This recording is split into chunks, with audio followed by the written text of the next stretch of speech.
Hello everyone, back again with another ice video. I got my light ice sled with me, and there's about an inch of snow on the ice, so it makes it really easy just to drag this thing around. You can see all kinds of old tracks on the ice. It looks like there was a good amount of slush at one point. It's below freezing now, so all that stuff is frozen solid.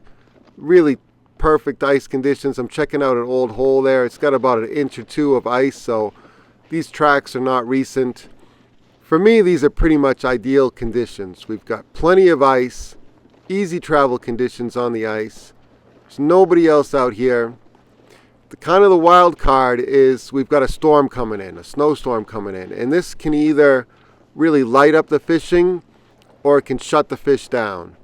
And I haven't quite figured out what makes that happen on different days.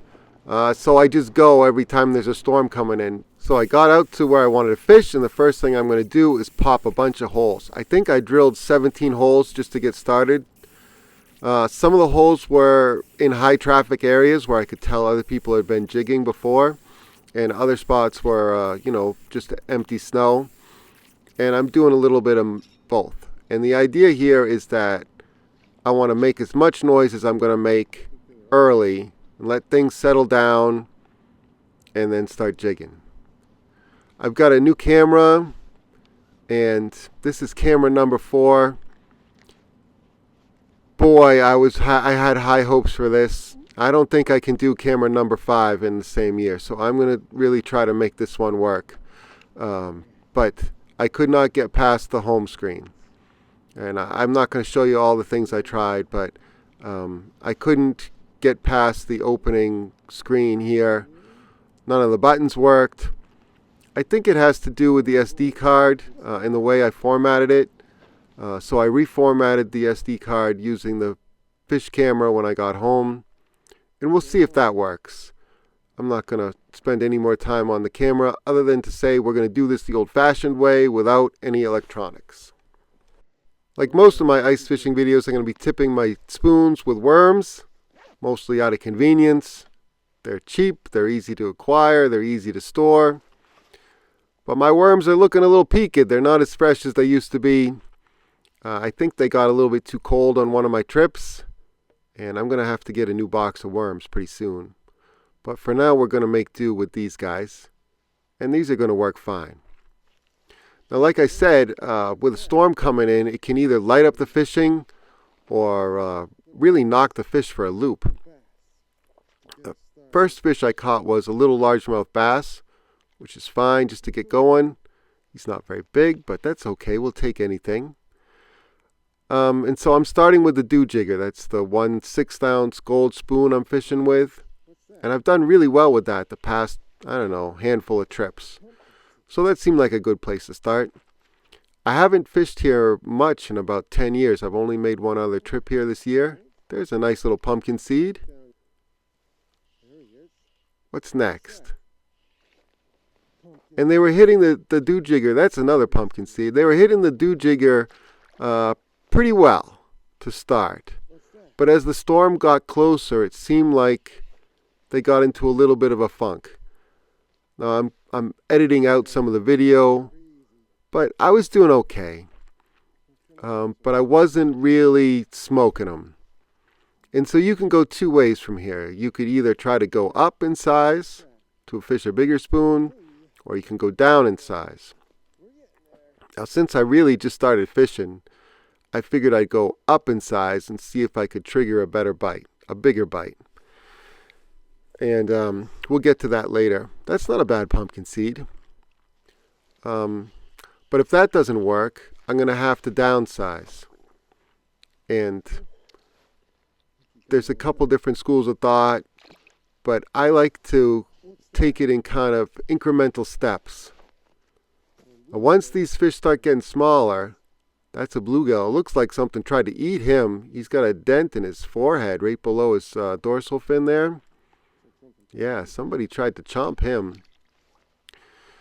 You can do kind of incremental downsizing where you go, stepwise to smaller and smaller spoons. Some people like to go all the way to an extreme, like like tiny tungsten jigs from a spoon like this. And I tend to do a little bit smaller changes. Now here's a 1/4 ounce leech flutter spoon. It's called something like Glow Lightning, Fire Tiger Glow Lightning. I'll put the proper name in the video description. And that was working for a time. So I decided to go up in size. Now that's going to make it a little bit harder to get some of these sunfish and pumpkin seeds and bluegills and things like that. But I just wanted to see if they'd go for it at all. And they did, but it wasn't really lights out. And so what I did was I downsized to a black ice Swedish pimple, the smallest size, the 1/10 ounce size. And that's in my right hand right now. And that's kind of my go-to. Now somebody, fishing friend of mine, recommended that black ice color. And I found it really good on tough days. I never really would have thought of using a black colored spoon through the ice before. I mean, it's pretty dark down there with the snow, even with the slush on top. It's still pretty dark down there. And I wouldn't think that a black color would work that well underneath the ice. But you know what? They can find it and they can eat it, and it seems to work.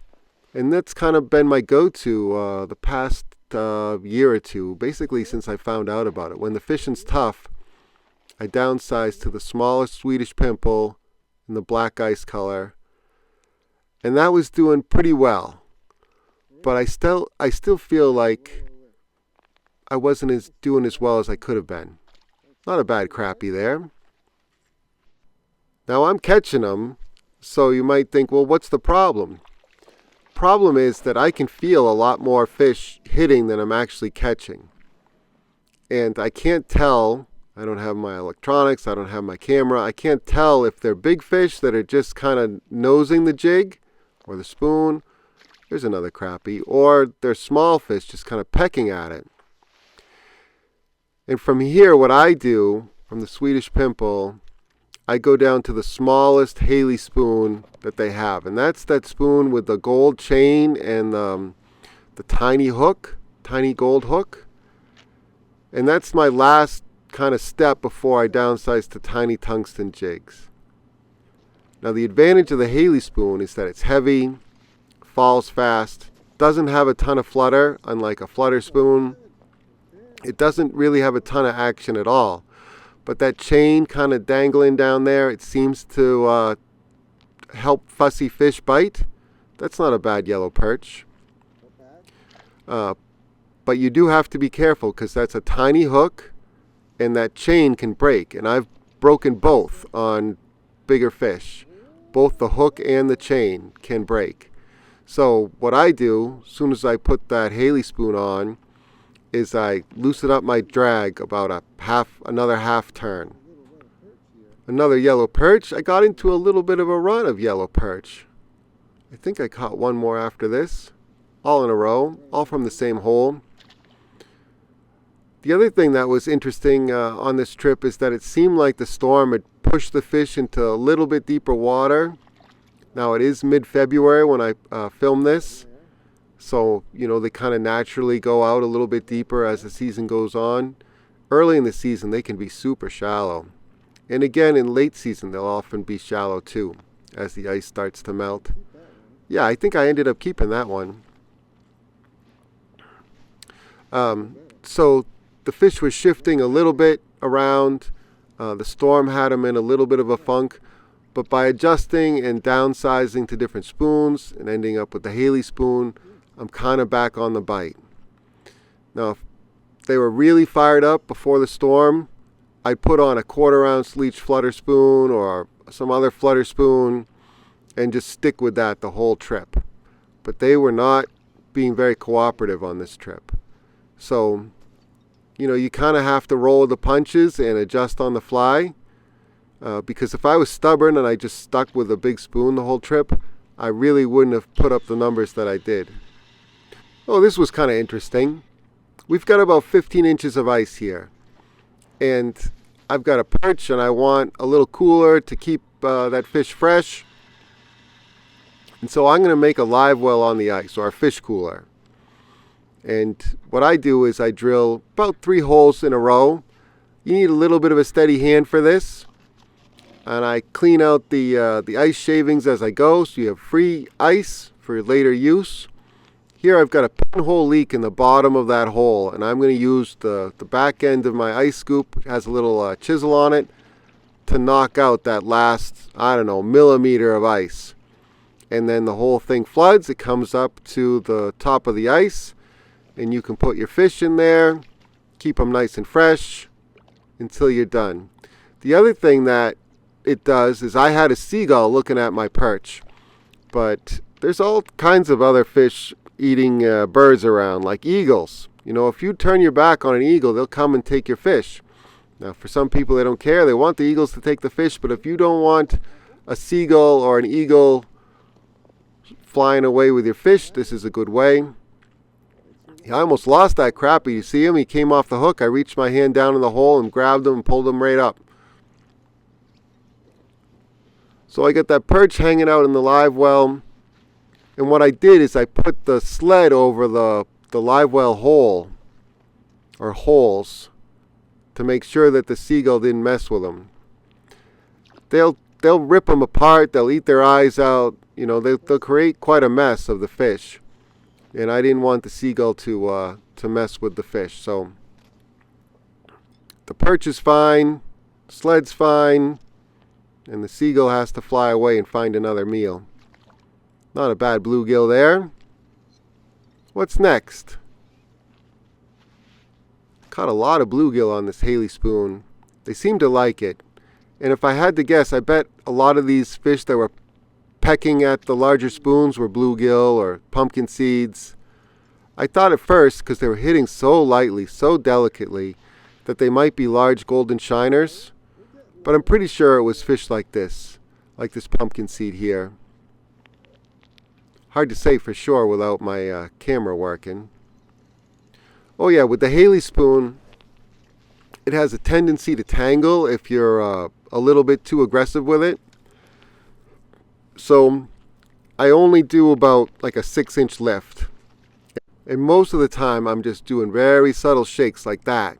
And I'm just trying to get that chain to kind of wobble and shake down there. Dropped another one by the hole. That's okay. Quick release. What's coming up next? They're getting small. Another sunfish. When they started to get smaller, like this one, maybe he's not that small, but once they start to get small, I'd leave that hole and go to a different hole. You know, it seemed like maybe some of the bigger, more aggressive fish would hit first, like that bass at the very beginning, or the crappie or the perch, and then the sunfish would move in. I'd go through some bluegill, some pumpkin seeds, like that, and then once the sunfish started getting smaller, that was my cue to switch holes and try some other hole. That one's kind of pale and washed out. It's probably a deeper water bluegill there. And deep here is probably 15 feet max. This pond just doesn't get very deep. But they still kind of get washed out. They get a little bit pale in the deeper water. The shallow bluegill tend to be a little bit brightly colored or more brightly colored. That's a pumpkin seed. You have the orange belly and the pumpkin seeds on the side. I ran into a lot of these pumpkin seeds lately this season anyway. Just shaking that Haley down there. That's all it is. Little shakes, little shakes. And it seemed like it was important to keep it moving. If it was completely still, you know, usually I give them like a half-second pause just to get their mouth around it. But for the most part, I keep it moving, and that seemed to trigger more bites than just holding it like a dead stick. Yeah, that one's a little bit small. There he is. What's next? What's that? Another bluegill. Just the bluegill. The Haley jig doesn't have a big hook on it or a big barb, so it's pretty easy to just slide the hook right out of these fish. Well, It's a tiny, tiny hook. I've got it baited with some scraps of worm from the other spoon. It doesn't take much to fill out that hook. You could use maggots or spikes too. Anything that wasn't super big would fit on that tiny, tiny hook. Now, like I said, if the Haley jig didn't work, I'd switch to a tiny tungsten jig and maybe 2-pound test, downsize the line too. But I was getting away with it on this trip. Now at the end, you got 3 holes in a row. This can be kind of a trip hazard for somebody. So what I'm going to do is I'm going to fill up this Ziploc I bought with the ice shards. So it's like free ice. And then I'm going to put the perch in it. I'm going to add some more ice. And then I'm going to fill up that hole or holes. And it's already starting to ice up. But by morning, once I fill up the live well with those ice chips, that'll all be frozen solid, like frozen slush. So even if somebody did walk directly on it, they're not gonna fall in or trip or anything. I just covered that hole up with ice chips, and that was it. All right, I'm gonna wrap it up here. Thank you all for watching. I really appreciate it. Just like all my other videos, I'll list all the gear in the video description so you can duplicate what I was doing out here today and hopefully have some good success wherever you might be fishing across the country or across the world. I'll catch you on the next one. See ya!